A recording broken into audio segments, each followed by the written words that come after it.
Back on the evening of April 7th, 2026, I went to Portugal for the very first time when Mitchell, Janice, and I boarded an Air Canada Airbus A330-300 in Toronto bound for Lisbon. It was my first ever overseas trip in my whole lifetime. We went to Lisbon for the first 3 days, where we checked out Praça do Comércio, the Jerónimos Monastery, the Monument of the Discoveries, the Palace of Queluz, and Castelo de São Jorge, plus many local restaurants including Portuguese custard tarts or pastel de natas. For the weekend, we took a motor coach to Porto with a stop in Coimbra. In Porto, we checked out the Imperial McDonald's restaurant, which is the most unique McDonald's anywhere in Portugal.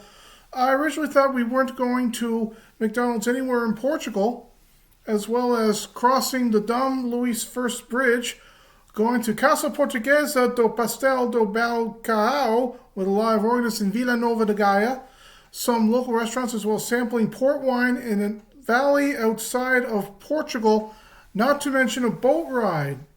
We then took a train back to Lisbon. First time in 3 years I was actually in a train, where we checked out a live performance of Portuguese fado music and a couple of more local restaurants.